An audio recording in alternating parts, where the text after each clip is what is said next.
이번 우리에게 주신 로마서 15장 1절에서 7절의 말씀으로 로마서 강의 그 76번째 시간, 이제는 남이 아닙니다. 사람은 태어난 이후 계속해서 다른 사람과의 관계 가운데 살아가게 됩니다. 가장 친밀한 부모의 사랑과 관심 가운데 자라나고, 그 후에 유치원과 어린이집으로 시작된 학업을 통하여서 친구와의 우정을 쌓으며 그 우정의 관계 가운데 나아갑니다. 그리고 성장하여서 군대를 가게 되면 전우라는 관계를 맺고, 전역 후에 직장을 다니게 되면 동료라는 관계를 맺습니다. 그리고 사랑에 빠지게 되면 연인이라는 관계가 되고, 결혼을 통해 부부라는 무촌의 관계를 맺게 됩니다. 이렇게 사람의 일생은 평생 누구와의 관계 가운데 살아가는 것입니다. 그렇기에 관계를 잘 맺지 못하게 되면 그 삶이 너무나도 힘들어지는 건 어떻게 보면 당연하다라고 할 수 있겠습니다. 장자의 글에 보면 주나라의 싸움닭을 잘 조련하는 기성자라는 이름의 사람이 등장합니다. 어느 날 닭싸움을 너무나도 좋아했던 이 주나라의 왕이 기성자에게 싸움닭 한 마리를 맡기고는 훈련케 했습니다. 그리고 열흘의 시간이 지나자 왕이 묻습니다. 이제 나의 닭이 준비가 되었느냐? 이에 기성자가 대답합니다. 아직 멀었습니다. 닭이 훈련을 통해서 강하긴 강해졌으나 여전히 교만하여서 아직 자신이 최고인 줄 알고 있습니다. 이 말은 교만을 버리지 않는 한 최고의 싸움닭이 될 수 없다라는 대답이었습니다. 또 열흘의 시간이 지났습니다. 왕이 또 조바심 가운데 기성자에게 찾아와서 묻습니다. 이제는 준비가 되었느냐? 그러나 기성자가 또 대답합니다. 아직 멀었습니다. 저 닭이 교만하면 배렸으나 상대방의 소리와 그림자에 너무 쉽게 반응합니다. 곧 태산처럼 싸움 닭은 움직이지 않는 진중함, 곧 무거움이 있어야 되는데, 그래야 최고가 될 수 있는데 아직 거기까지는 도달하지 못했습니다 라고 대답합니다. 그리고 또 열흘의 시간이 지났습니다. 역시 왕이 묻습니다. 이제는 되었느냐? 그래도 대답합니다. 아직도 멀었습니다. 저 닭은 이제 조급함은 버렸으나 상대방을 노려보는 눈초리가 너무 공격적입니다. 맹수가 발톱을 감추듯이 싸움 닭은 공격적인 눈초리도 버려야 최고의 싸움 닭이 될 수 있다는 대답이었습니다. 그리고 또 열흘이 지났습니다. 왕이 이제는 되었느냐라고 질문하니 기성자가 이제는 단호한 목소리로 대답합니다. 예, 이제는 되었습니다.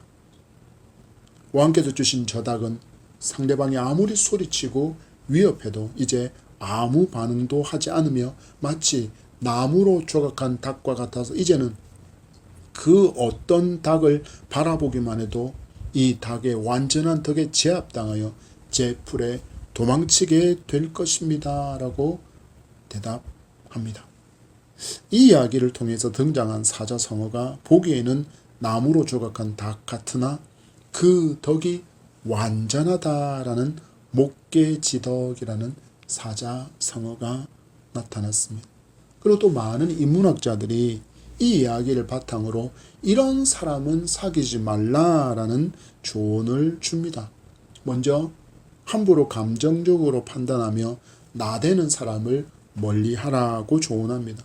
마치 싸움 닭처럼, 아직까지 훈련되지 않은 초보 싸움 닭처럼 앞뒤 가리지 않고 달려드는 모습을 보이는데, 이런 사람은 함부로 말하고 함부로 행동하기에 이런 사람과 가까이 하지 말라라고 조언합니다.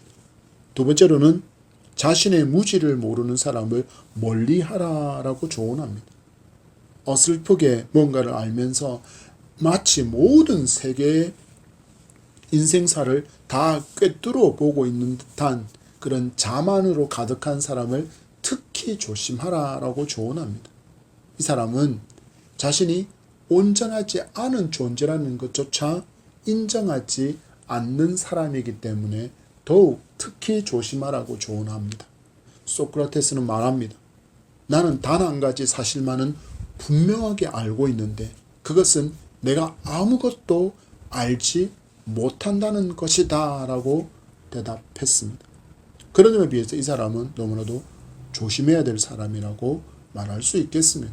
그리고 세 번째로 험담을 즐기는 사람을 조심하라고 멀리하라고 이야기합니다. 잠시 우리가 험담을 하는 사람들 동참을 하게 되면 잠시 기분이 상쾌해지는 것처럼 느껴질 수 있습니다. 내가 화를 다 품어내고 내가 속에 있던 그 답답함들을 그 사람을 대상으로 욕도 하고 함께 동참으로 하면서 순간적으로 내가 기분이 상쾌해지는 듯한 그런 느낌을 줄 수 있지만, 그러나 한편으로는 뭔가 찜찜한 기분, 잘못하고 있다라는 그 기분을 감추지 못한다라는 것입니다. 그리고 더 중요한 것은 이와 같이 누군가를 향하여서 험담을 하는 잘못된 언어 습관은 사라지지 않고, 말을 했기 때문에 사라지는 것이 아니라 머리에 무의식 속에 저장되어서 이 험담을 즐기는 사람이 된다라는 것입니다. 그래서 여러분 주변을 보십시오. 험담을 하는 사람은 계속 그 험담이 멈추지 않습니다. 이런 사람을 멀리하라고 이야기합니다. 네 번째입니다. 자기 이야기만을 하는 사람을 멀리하라고 학자들은 조언합니다. 사람이 얼른 자리를 뜨고 싶어하는 사람은 중간에 상대방의 말을 끊어버리고 자기 말만 하는 사람이라는 것입니다. 한마디로 경청할 줄 모르는 사람은 멀리하라고 이야기합니다. 여러분, 대화가 무엇입니까? 말하기와 듣기의 어울림을 우리는 대화라고 이야기합니다. 듣기를 잘못하는 사람은 그래서 관계를 쉽게 깨뜨리고 맙니다. 왜냐하면 상대방이 진심으로 하는 말조차도 흘려버리기 때문입니다. 여러분은 어떤 사람입니까? 다른 사람이 같이 있고 싶어하는 사람입니까? 아니면 어쩔 수 없이 어울리지만 빨리 이 자리에서 저 사람이 사라져 주기를 원하는 사람입니까? 예수님은 우리에게 많은 진리를 알려주셨습니다. 그리고 그 중에서 가장 중요한 진리라면 우리가 예수 그리스도를 구주로 믿음으로 말미암아 믿음 안에서 한 가족, 곧 지체가 되었다는 놀라운 진리입니다. 그런데 이 진리를 몰라서 서로에게 가시가 되는 경우가 많습니다. 우리는 주신 진리의 말씀을 받으며 관계를 잘 맺고 더욱 친밀한 지체, 성도로 살아갈 수 있는 하나님 나라 예담 향의 공동체를 세워가는 우리 모두가 되기를 축복합니다.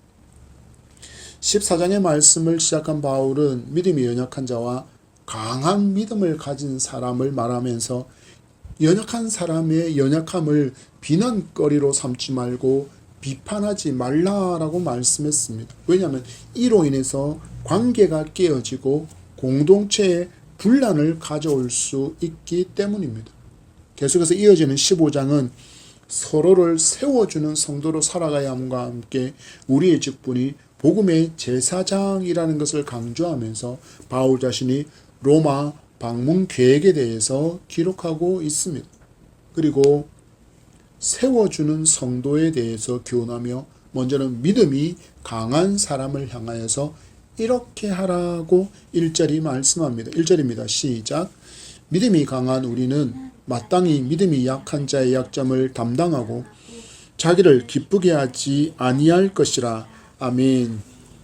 여기서 믿음이 강한 사람이라는 말은 우리가 계속해서 보고 있듯이 유대교 그리스도인들이 여전히 음식에 대해서 정결 예법에 따라서 음식에 대해서 부담스러워하고 힘겨워하고 또한 그들의 절기 6월절 7절절 이런 절기와 같은 초막절과 같은 그런 절기들을 나는 지켜야 돼 월삭이며 이런 절기들과 때를 지켜야 돼 라는 거기에 예속되어 있는 그들을 바라볼 때 그 연약한 사람들이 내 기준으로는 여전히 잘못한 것처럼 보이고 연약해 보이는 그것으로 인해서 그것을 비판의 대상으로 삼지 말라라는 것입니다. 그렇다면 여기서 믿음에 강한 사람은 어떤 사람입니까? 바로 이 음식에 관련해서 신앙 양심에 전혀 거리낌이 없이 먹을 수 있는 사람, 그리고 유대인들이 말하는 그 때와 절기와 관련해서도 거리낌이 없는 신앙의 양심의 자유를 누리고 있는 사람을 의미합니다. 그렇지만 바울은 이야기합니다.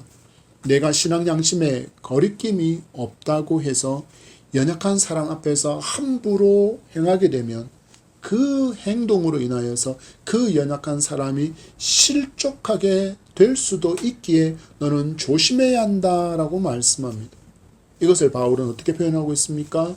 믿음이 약한 자의 약점을 담당하는 사람이 되어라고 말씀하고 있습니다. 하나님은 우리에게 믿음으로 인해서 놀라운 자유를 허락해 주셨습니다. 우리는 모든 것이 가능한 사람입니다. 그렇지만 모든 것을 할 수 있음에도 연약한 다른 지체를 위해서 절제할 줄 아는 그 믿음을 강한 사람, 믿음이 강한 사람이 소유해야 될 덕이다라고 말씀하고 있습니다. 얼마든지 신앙 양심에 거리낌이 없이 할 수 있고 또한 나를 기쁘게 하는 일이지만 연약한 믿음을 가진 성도가 실족할 수 있다라는 것을 알고 음식 먹는 일에도 두려워하고 절기와 때를 지키는 문제에도 예민한 그 연약한 성도에 대해서 그런 모습을 비난의 대상으로 삼지 말아야 한다라고 이야기합니다. 뭐라고 이야기했다고요? 그 연약한 것을 약점을 내가 담당해야 된다. 그들이 아직까지 믿음으로 연약하여서 이 복음의 진리를 제대로 알지 못하여서 하나님께서 예수 그리스도로 말미암아 우리에게 주신 참 자유의 의미를 알지 못하여서 저가 여전히 음식에 대해서 때와 절기에 대해서 저렇게 얽매여 살고 있으니 그 약점을 내가 담당하라고 믿음이 강한 자에게 그것을 덕목으로 말씀하고 있다라는 것입니다. 고린도 교회에 보낸 편지에도 바울은 이렇게 말하고 있습니다. 고린도전서 10장 23절 말씀에 모든 것이 가하나 모든 것이 유익한 것이 아니요 모든 것이 가하나 모든 것이 덕을 세우는 것은 아니다라고 이야기합니다. 모든 것이 가하다라는 것은 모든 것이 가능하다라는 이야기입니다. 너희들은 모든 것이 가능할 수 있다. 모든 것을 할 수 있지만 그러나 모든 것이 유익된 것은 아니고 모든 것을 할 수 있지만 모든 것이 덕을 세우는 일이 아니다라고 말합니다. 내가 강한 믿음을 가졌기에 얼마든지 거리낌 없이 할 수 있지만 양심의 자유에 따라 행하는 것이 다 유익하지는 않다라는 것입니다. 그래서 어떤 기준으로 행하라고 조언합니까? 바로 모든 것이 덕을 세우느냐 아니냐가 판단의 기준이 되어야 한다라고 조언하는 것입니다. 그래서 성도는 이제 이기적인 사랑과 마음에서 이타적인 사랑과 마음을 가진 존재로 변화되었다라는 것을 기억하며 살아야 하는 것입니다. 우리의 인생이 역사를 BC와 AD로 구분하는 것처럼 그분의 탄생하심으로 말미암아 인류의 역사가 기원 전과 기원 후로 나뉜과 같이 우리가 예수 그리스도를 믿음으로 말미암아 옛 사람이 죽고 그리스도로 말미암아 새 사람이 되었다라는 이 진리를 우리는 분명하게 알고 살아가는 사람이어야 한다라는 것입니다. 예수 그리스도를 믿기 전에 옛 사람은 이기적인 사랑과 이기적인 욕망과 이기적인 욕심에 이끌려 살아갔다면 그 마음으로 살아갔다면 이제 예수 그리스도로 말미암아 새롭게 태어난 피조물이 된 우리는 이제는 그리스도의 사랑을 닮아 다른 사람을 사랑하고 다른 사람을 사랑하는 그 마음을 가진 존재로 변화되었다라는 것을 성도는 분명히 기억하며 살아야 한다라는 것입니다. 이렇게 살아갈 때 우리는 믿음으로 한 가족이 된 성도로서 서로가 좋은 관계를 맺으며 살아갈 수 있는 것입니다. 모두가 이타적인 사람, 나보다는 남을 더 구하는 사람, 남의 유익을 더 구하는 삶을 살아가는 그 공동체라면 어떻게 가시가 될 수 있으며 어떻게 화목을 깨트리는 비난과 비판을 할 수 있겠느냐라는 것입니다. 그 이타적인 사랑으로 말미암아 그 연약한 자의 약점을 내가 채워주고 담당함으로 말미암아 그 공동체가 그리스도를 닮은 아름다움으로 세워져 갈 수 있다라는 것입니다.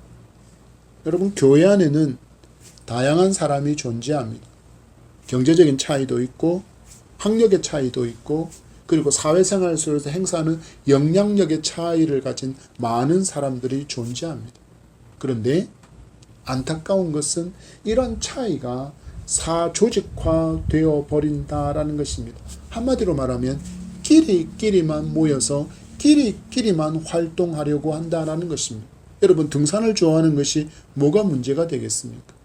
그리고 내가 농구를 좋아하고 축구를 좋아하고 테니스를 좋아하고 배드민턴을 좋아하는 탁구를 좋아하는 그 모든 운동을 좋아하는 것이 또한 악기를 좋아하는 것이 예술을 좋아하는 것이 어떤 문제가 되겠습니까? 문제가 될 수 없습니다. 그러나 자기들만의 조직이 되어서 자기들만의 사교 모임처럼 되어서 다른 사람을 튕겨낸다면 교회 공동체가 가진 규범과 진리를 따르지 못하고 있는 것입니다. 분명히 말씀합니다. 덕을 세우고 사람을 살리고 합력하여 선을 이루는 것이 교회가 따라야 될 진리이기 때문에 우리는 결코 그렇게 살 수 없습니다. 이전의 말씀을 보십시오. 시작. 우리 각 사람이 이웃을 기쁘게 하되 선을 이루고 덕을 세우도록 할지니라. 아멘. 여러분 말씀을 보십시오. 예수 그리스도를 믿은 후 성도의 삶이라는 것은 이웃을 기쁘게 하는 삶이고 이 삶이 선을 이루고 덕을 세우는 일이라고 바울은 이야기합니다. 이것이 바로 성숙한 신앙, 강한 믿음의 사람의 덕목이라는 것을 알려주고 있는 것입니다. 여러분 우리가 보통 교회에서 신앙이 좋다, 믿음이 좋다라는 말이 존재하는 것은 이것을 평가할 수 있는 어떤 근거가 있다는 말입니다. 우리는 보통 누구를 향하여서 어떤 모습을 보이는 사람을 저 사람은 신앙이 좋아, 저 사람은 믿음이 좋다라고 평가합니까? 바로 예배에 잘 출석을 하거나 혹은 기도 생활을 열심히 하거나 구제와 봉사, 섬김, 전도에 열심을 내는 모습을 보일 때 우리는 그 사람을 향하여서 신앙이 좋다, 믿음이 좋다라고 평가를 합니다. 이것이 바로 우리가 누군가의 믿음을 판단하는 하나의 기준이 될 수 있다라는 것입니다. 그리고 여기에 더해서 바울은 믿음이 좋다라고 평가하는 기준으로 다른 사람과의 관계를 어떻게 맺고 있는가를 말하고 있습니다. 이 말씀에 따르면 곧 신앙이 좋다고 하면서 뿔난 염소처럼 여기를 들이받고 저기를 들이받으며 이 사람과 저 사람과 불편한 관계를 만들어가는 것은 말이 안 된다라는 것입니다. 저 사람은 예배도 잘 드리고 저 사람은 기도 생활도 잘하고 저 사람 말씀도 잘 알고 헌신하고 봉사하고 섬기고 다 잘하는데 저 사람은 다른 사람과 관계를 못 맺어. 저기만 가면 들이받고 저기만 가면 분란을 일으킨다 그러면 바울의 기준에 따르면 이 사람은 신앙이 좋은 사람입니까? 신앙이 좋지 않은 사람입니까? 신앙이 좋지 않은 사람입니다. 바울이 여기서 말하는 이웃은 가까이 있는 사람, 이웃 동포를 의미합니다. 여러분이 사는 집 근처의 이웃들에게 그리고 가족과 친척에게 믿음의 지체들에게 좋은 이웃인가라는 질문에 대해서 그렇다라고 대답할 수 있는 우리가 되기를 소망합니다. 바울은 이야기합니다. 이웃을 기쁘게 하는 삶, 선을 이루고 덕을 세우는 삶을 살아감으로 인해서 우리는 그들과 좋은 관계를 맺을 수 있다라고 이야기합니다. 이는 결국 복음 전도라는 사명을 잘 감당할 수 있는 하나의 길과 하나의 방편이 됩니다. 여러분 생각하는 전도가 뭐가 있습니까? 노방전도가 있습니다. 거리에서 나아가서 외치는 거리전도도 찬양전도도 있습니다. 그리고 가가호호 집집을 방문해서 방문하는 전도도 있습니다. 그리고 이슬비 전도 편지를 통해서 하는 전도도 있습니다. 그리고 전도 메일을 보내는 경우도 있습니다. 이처럼 다양한 방법으로 우리는 복음을 전하고 있지만 가장 효과적인 방법을 손꼽으라고 한다면 관계 전도입니다. 즉 다른 사람이 나에게 호감이 생기게 하는 삶을 살고 그리고 그 가운데 그와 관계를 맺고 인간적인 신뢰가 쌓이게 될 때, 그때 담대하게 복음을 증거하는 방법으로 전도하는 것이 바로 관계 전도입니다. 곧 성도의 삶이 선을 이루고 성도의 삶이 덕을 세우는 삶이 이웃에게 아름다운 도전이 되는 삶을 살아감으로 말미암아 이루어지는 것이 바로 관계 전도라는 것입니다. 바로 고나기는 여러분이 이웃에게 존경받는 성도가 되기를 축복합니다. 그때 여러분이 외치는 복음이 힘이 있고 그 사람에게 의미 있게 다가설 것입니다. 내가 다른 이웃에게 저 사람은 악한 사람이야. 저 사람은 되게 이기적인 사람이야. 저 사람은 주차할 때도 2개, 3개 막 주차 라인을 다 물고 해서 다른 사람들이 주차를 못하게 해. 저 사람은 양심도 없어. 쓰레기를 버릴 때 분리수거하지 않고 아무 때나 버리는 사람이야. 라고 이웃 주민에게 소문이 났다면, 우리가 만약에 그 상태에서 그를 향하여서 예수님 믿으세요 라고 말을 했을 때 과연 그 사람이 그 예수 믿으세요라는 말을 어떤 의미로 받아들일지 우리는 고민해야 한다라는 것입니다.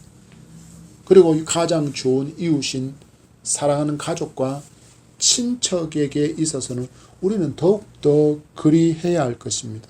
왜냐하면 가족 구원처럼 힘들고 어려운 일이 없기 때문입니다. 왜일까요? 왜냐하면 가족은 나의 전부를 알기 때문입니다. TV에서 뉴스를 보거나 혹은 드라마, 영상을 보다가 내 마음에 들지 않는 장면과 대화가 나오면 불평하고 욕하는 모습을 가족은 여과 없이 보기 때문입니다. 그래서 가족 구원이 정말 힘든 것입니다. 어찌해야 합니까? 선을 이루고 덕을 세우는 일에 최선을 다해야 할 줄 믿습니다. 그때 복음의 역사가 일어납니다. 여러분, 하나님께 가족 구원을 위해서 최선의 기도를 다하십시오. 그리고 여러분도 여러분이 해야 할 최선의 노력의 경주를 해야 합니다. 그때 복음의 역사가 강력하게 일어날 줄 믿으시기 바랍니다. 그 후에 가족이 여러분에게 나 오늘 교회 가도 돼? 나도 당신이 믿는 예수님을 믿을래? 라는 축복의 반응이 나오게 될 줄 믿습니다. 그렇다면 왜 성도는 이렇게 살아야 합니까? 바로 우리의 구주가 되시는 예수님께서 이렇게 사셨기 때문입니다. 3절의 말씀입니다. 시작. 그리스도께서도 자기를 기쁘게 하지 아니하셨나니 기록된 바 주를 비방하는 자들의 비방이 내게 미쳤나이다함과 같으니라. 아멘. 예수님은 성도가 삶에서 겪게 될 모든 문제를 이미 다 경험하셨습니다. 여러분, 예수님의 생애를 잘 떠올려 보십시오. 태어났더니 어떤 일이 일어났습니까? 왕이 죽이려고 합니다. 그래서 갓난아기 예수는 이집트로 도망을 가야 했습니다. 그리고 돌아와서 얼마 지나지 않아 아버지 요셉이 죽었고 어린 가장이 되어 어머니와 동생을 보살펴야 했습니다. 하나님께서 맡기신 이 복음 구원의 사역을 감당하시는 데는 어려움이 없었습니까? 아니요. 늘 예수님을 방해하고 예수님을 힘들게 만들고 심지어 예수님을 죽음에 몰아넣게 하는 사람들이 주변에 가득했습니다. 이러한 삶을 사셨지만 주님은 언제나 당신 자신의 기쁨을 위한 삶이 아니라 하나님의 뜻을 이루기 위한 삶을 사셨습니다. 여러분, 내가 어려움을 만났고 고통의 순간과 병듦, 실패와 좌절, 고난과 외로움의 문제를 만났을 때 주님을 바라보면 주님께서 우리를 도와주십니다. 왜요? 우리 주님은 이미 우리가 겪어야 할 그 모든 것들을 다 경험하신 분이시기에 우리를 이해하실 수 있는 분이시기 때문입니다. 그리고 또한 그분은 이미 승리하신 주님이시기에 얼마든지 어려움과 고통과 환난과 역경과 병을 가지고서 힘겨워하는 우리를 아시고 도와주실 수 있는 전능의 하나님이시기 때문입니다. 여러분, 예수님을 믿고 이타적인 삶과 사랑을 실천하면서 살아가려고 할 때 응원과 칭찬만이 있지 않음을 우리 주님께서 삶으로 보여주셨습니다. 말씀을 보십시오. 주를 비방하는 자들의 비방이 내게 미쳤나이다 함과 같으니라. 로마서를 읽는 성도들이 예수 그리스도를 믿은 후에 그 은혜와 사랑에 감사해서 이제 살아도 주를 위해 죽어도 주를 위해 살겠다라고 일사각오하고 하나님을 위하여 일하겠다는 뜨거운 마음을 품고 믿음의 경주를 이어가지만 그 길에서 전혀 기대하지 않았던 사람들의 비난과 사람들의 반대에 부딪혀 오해와 중상모략을 받게 되는 일도 분명히 있습니다. 그래서 성도는 이러한 때에도 예수님께서 우리에게 보여주신 그 모범을 따라 끝까지 하나님을 기쁘게 해야 하는 삶을 살아야 한다라고 그것을 깨달아 알게 하기 위해서 바울은 이와 같은 교훈을 우리에게 주고 있습니다. 4절의 말씀을 보십시오. 시작. 무엇이든지 전에 기록된 바는 우리의 교훈을 위하여 기록된 것이니 우리로 하여금 인내로 또는 성경의 위로로 소망을 가지게 함이니라. 아멘. 무엇이든지 전에 기록된 바는 3절의 끝자락에서 인용되고 있는 시편 69편 9절의 말씀을 의미합니다. 주의 집을 위하는 열성이 나를 삼키고 주를 비방하는 비방이 내게 미쳤나이다. 이 말씀이 우리의 교훈을 위해서 기록되었다는 것은 성도가 믿음의 길을 가고자 할 때 주님께서 당하신 이 어려움을 당연히 당할 수 있는 것을 기억하며 살아가라는 것입니다. 요즘은 사람들이 건강에 대해서 예전보다 훨씬 더 관심을 많이 가지고 있습니다. 그래서 일기적으로는 너무 어려운 때에도 낙동강에서 자전거를 타는 사람을 볼 수 있습니다. 견딜 수 없는 뜨거운 태양빛이 내리쬐는 그때에도 낙동강에서 자전거 라이딩을 즐기는 사람이 있습니다. 해가 지고 나면 어떻습니까? 자전거를 타고 다니는 사람과 함께 강변길을 걷거나 뛰는 사람도 많이 보게 됩니다. 그들 중에서 혼자 운동하는 사람도 있지만 팀을 짜서 함께 운동하는 사람들도 많습니다.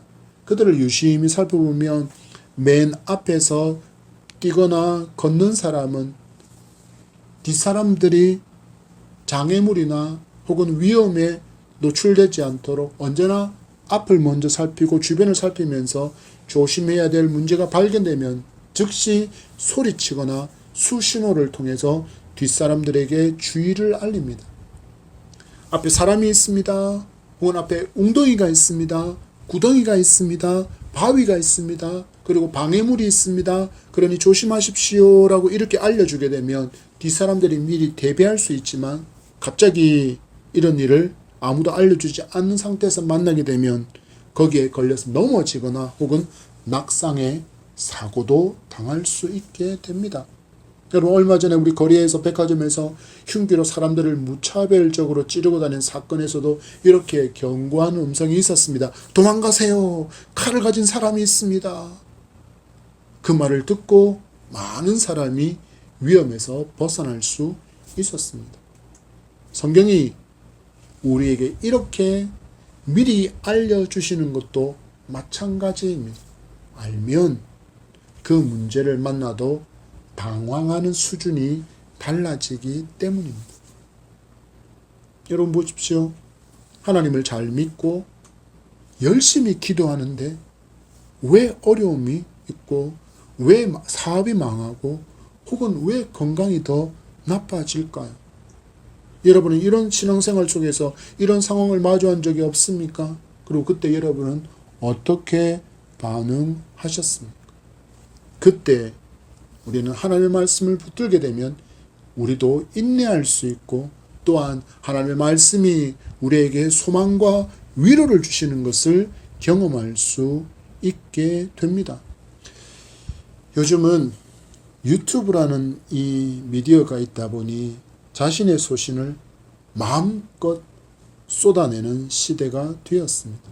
그렇지만 그것들 가운데 검증이 안 된 신앙 관련 영상이 너무 많이 쏟아져 나옵니다. 정말 주의가 필요하다는 것을 말씀드리고 싶습니다. 오늘은 특별히 신사도 운동에 대해서 잠시 말씀을 드리고자 합니다. 왜냐하면 지금 많은 성도들이 하나님의 음성을 듣고 싶어하는 마음이 너무나도 많기 때문에 이런 잘못된 사상에 휘둘리게 되면 우리는 하나님의 음성을 듣는 것을 엉뚱한 것으로 오해할 수 있기 때문입니다. 그래서 잠시 신사도 운동에 대해서 말씀드리려고 합니다. 신사도 운동은 피트 와그너라는 사람으로부터 시작되었는데 한마디로 지금도 예수님께서 당시에 세우신 사도와 같은 사람이 존재한다라고 그들은 주장합니다. 그리고 피트 와그너가 그의 책에서 정의하고 있는 이 시대의 사도는 이렇습니다. 사도란 성령이 교회들에게 하시는 말씀을 듣고 하나님 나라의 확장을 위하여 적절하게 일을 기획함으로써 주어진 사역의 영역에서 교회의 기반이 되는 행정체계의 확립을 위한 권위를 가지고 하나님에 의하여 보내심을 받은 자이며 은사가 주어진 훈련되고 위임된 기독교 지도자이다. 피터 와그너가 도미니언이라는 책에서 표현한 사도에 대한 그의 정의입니다. 들어보면 뭔가 그럴싸합니다. 그러나 이들이 주장하는 바에는 너무나도 위험한 것들이 많습니다. 예수님께서 세우신 사도와 동등한 권위를 가진 듯한 특별한 권위를 가진 사도가 지금 시대에도 세워질 수 있다는 주장은 이미 비성경적이기 때문이고 이 시대의 사도를 선정하는 권위가 피터 와그너라는 그 사람으로부터 시작되기에 더욱 그렇습니다. 그리고 두 번째로는 그들이 행하는 신비주의입니다. 어느 전도사가 그리고 어느 목사들이 유튜브를 통해서 왜 기존 교회가 이 신사도 운동에서 말하고 있는 직통계시 곧 하나님의 음성을 내가 직접 듣는 것과 예언에 대해서 말하면 다 신사도 운동으로 몰아세우는 프레임을 갖고 있는데 왜 하나님의 직통계시를 거부하느냐라고 기존 교회를 향하여 따져 묻는 전도사와 목사들을 보게 되는데 하나님께서 지금도 우리에게 말씀하시는 직통계시가 있고 예언이 있다면 성경이 계속 기록되어야 합니다. 베드로후서 1장 21절 말씀 시작. 예언은 언제든지 사람의 뜻으로 낸 것이 아니요 오직 성령의 감동하심을 받은 사람들이 하나님께 받아 말한 것임이라. 아멘. 성경의 원저자도 성령이시고 그리고 그 성경을 기록하게 하시는 감동을 주시는 분 또한 성령이라고 성경은 말씀하고 있습니다. 그래서 지금 신사도 운동하는 사람들이 말하는 것처럼 직통계시와 예언이 계속 이어지고 있다면 우리의 성경은 더 늘어나야 합니다. 그리고 그들은 집회 가운데 기도 가운데 참을 수 없는 웃음을 하나의 성령의 임재와 하나님의 임재의 증거라고 말하기도 하고 앞에서 말씀드린 직통계시와 예언, 임파테이션도 비성경적인 것으로 많은 교단이 이단으로서 지적하고 있는 문제입니다. 지금 시대에 성경 외에 계시가 있다는 주장, 개인의 환상과 체험과 예언을 성경보다도 더 중요시하는 모습들이 그들 가운데 너무 많이 나타납니다.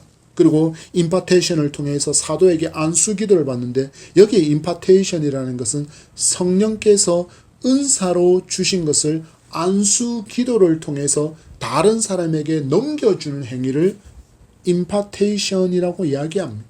이 과정에서 웃음이 끊이지 않고 그리고 뒤로 쓰러지거나 혹은 진동을 느끼거나 금 가루가 날리고 금 이빨이 등장하는 성경에도 나오지 않는 현상들을 그들이 성령의 역사라고 주장하기에 그에 대해서 많은 교단이 비판하고 있고 이단으로 정죄하고 또한 참여 금지를 말하고 있는 것입니다. 우리는 기억해야 합니다. 성경은 뭐라고 말씀하시는가? 은사는 성령 하나님께서 당신의 필요에 따라 사람에게 주시는 것이지 사람이 원한다고 받을 수 있는 것이 아니라고 말씀하고 있습니다. 고린도전서 12장 11절 고린도전서 12장 11절 말씀입니다. 시작. 이 모든 일은 같은 한 성령이 행하사 그의 뜻대로 각 사람에게 나누어 주시는 것이니라. 아멘. 잘 들어보십시오. 한 성령이 행하사 그의 뜻대로 곧 성령의 의지에 따라서 각 사람에게 어떻게 한다고 말씀합니까? 나누어 주는 것이라고 말합니다. 당신이 의지를 가지고 성령 하나님께서 의지를 가지고 필요에 따라서 누군가에게 주는 것이 은사이지 내가 강구한다고 얻게 되는 것이 아니라는 것입니다. 왜 신사도 운동에 대해서 말씀을 드렸냐면 하나님의 위로의 음성을 듣는 것을 많은 분이 특별히 하나님의 직접적인 인간의 음성처럼 듣는 것으로 이해하는 사람들이 너무나도 많기 때문입니다. 여러분 이것만을 추구한다면 신사도 운동뿐만 아니라 많은 이단과 많은 사이비에서 등장하는 신비주의적인 요소를 가진 그 집회만을 동경하게 됩니다. 그렇게 된다면 기존 교회에서 말씀 중심으로 드리는 예배가 어떻게 느껴지겠습니까? 당연히 지루하게 성령의 인도하심도 임재도 없는 듯한 예배처럼 느껴질 것입니다. 그러나 기억하십시오. 하나님의 음성을 듣는다는 것은 성경을 통해서 내게 말씀하시는 하나님을 만나는 것입니다. 어떤 문제를 두고 기도하다가 성경을 이렇게 툭 펼쳤는데 하고 말씀을 발견하는 것이 아니라 그동안 스쳐 지났던 말씀인데 말씀을 읽는 중에 큰 깨달음을 얻게 되고 지혜와 위로를 얻게 되는 것이 바로 하나님의 음성을 듣는 것임을 여러분 기억하셔야 합니다. 주신 5절과 6절의 말씀입니다. 시작. 이제 인내와 위로의 하나님이 너희로 그리스도 예수를 본받아 서로 뜻이 같게 하여 주사 한 마음과 한 입으로 하나님 곧 우리 주 예수 그리스도의 아버지께 영광을 돌리게 하려 하노라. 아멘. 여러분 바울의 말씀을 주목해 보십시오. 왜 우리에게 말씀을 주셨습니까? 바울은 대답합니다. 신앙생활 가운데 만나는 어려움과 역경 속에서도 주님의 인내를 바라보면서 인내하고 또한 주님을 위로하신 하나님의 위로를 보면서 서로 뜻이 같게 하여 한 마음과 한 입으로 하나님께 영광을 돌리는 삶을 살아갈 수 있도록 하기 위해서 우리에게 말씀을 주셨다라고 밝히고 있습니다. 여러분 믿음 안에서 형제 자매된 성도가 서로 불화한다면 어떻게 힘을 낼 수 있겠습니까?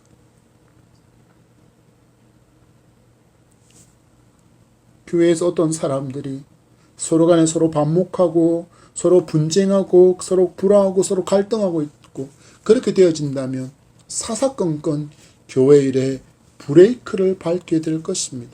여러분 그렇게 계속 브레이크를 밟게 되면 어떻게 교회 사역을 힘차게 진행할 수 있겠습니까? 당연히 그럴 수 없고 너무 힘이 들지 않겠습니까? 자동차를 생산하는 업체 전문가에게 문의한 결과를 보면 차를 앞으로 전진시키는 엑셀과 그리고 차를 멈추게 하는 브레이크를 동시에 밟으면 어떻게 됩니까? 라고 질문했더니 답을 줬습니다. 브레이크가 먼저 동작합니다. 하나님의 일을 진행하기 위해서 엑셀을 밟는 성도가 있고 그리고 그것을 방해하기 위해서 브레이크를 밟는 성도가 있다고 했을 때 어떤 힘이 더 크게 작용한다는 이야기일까요? 바로 브레이크를 밟는 그 힘이 더 크게 작용한다라는 것입니다. 성도는 모두 일을 진행하는 힘을 가속하는 엑셀이 되어야 할 줄 믿습니다. 그러나 때로는 브레이크도 되어야 합니다. 어떤 경우에요? 바로 목회자와 장로와 같이 일의 결정의 자리에 있는 사람 또한 사람이기에 얼마든지 실수하고 잘못된 판단을 할 수 있습니다. 그때에는 여러분이 제대로 브레이크를 잡아 주셔야 합니다. 그러나 언제나 브레이크만 밟으면 공동체가 앞으로 나아갈 수 있는 힘을 잃어버리게 된다는 것을 기억하십시오. 그리고 이 모습은 아버지께 영광을 돌려야 하는 교회의 사명을 가로막는 일이라는 것을 기억해야 합니다. 7절입니다. 시작. 그러므로 그리스도께서 우리를 받아 하나님께 영광을 돌리심과 같이 너희도 서로 받으라. 아멘. 무엇이라 말씀합니까? 예수님께서 우리를 용납하신 같이 우리도 연약한 성도를 잘 용납해서 합력하여 선을 이루고 하나님께 영광 돌리는 삶을 살아야 한다. 곧 좋은 관계의 성도가 되어야 한다라고 말씀하고 있습니다. 성령의 열매 중 온유의 열매는 소프트입니다. 곧 몽실몽실 보드랍다라는 것입니다. 스펀지처럼 잘 흡수한다라는 것입니다. 이런 온유함을 가진 성도가 됩시다. 뾰족뾰족 날에서 날카로운 가시와 같은 그런 성도가 아니라 몽실몽실 보드라운 그런 성도가 되시기를 소망합니다. 그때 우리가 좋은 관계, 하나님과의 좋은 관계, 이웃과 좋은 관계를 맺어 겹겹의 그물처럼 촘촘한 사랑의 관계로 튼튼히 세워져가는 예담향의 공동체가 되어 하나님께 영광을 돌리는 데 힘을 내게 될 줄 믿습니다. 말씀을 맺습니다. 여러분은 곁에 있는 성도와 목회자와 좋은 관계를 맺고 있습니까? 믿음 안에서 한 지체, 영적인 가족이 되었기에 좋은 관계를 맺으며 함께 멋지고 강한 믿음의 사람으로 세워져 가게 되기를 축복합니다. 여러분, 이 시대를 보십시오. 어둠의 파도가 더욱 거세지고 있는 이 세대를 우리는 살고 있습니다. 마귀는 더 강하게 마지막 때인 줄 알고 성도와 교회를 공격해 오고 있습니다. 근신하고 깨어서 우는 사자와 같은 마귀의 공격을 우리는 오직 예수 그리스도의 그 이름의 권세와 능력을 의지하고 성도가 서로가 합력하여서 함께 좋은 관계 가운데서 이길 수 있는 강력한 주의 군사로 주의 군대로 세워져가는 우리 되기를 축복합니다. 어렵고 험한 믿음의 길을 가는 동지이기에 앞에서 끌어주고 뒤에서 밀어주며 함께 믿음의 경주를 완주할 수 있는 서로에게 좋은 동력자의 아름다운 관계로 세워져가는 우리 모두가 되기를 축복합니다.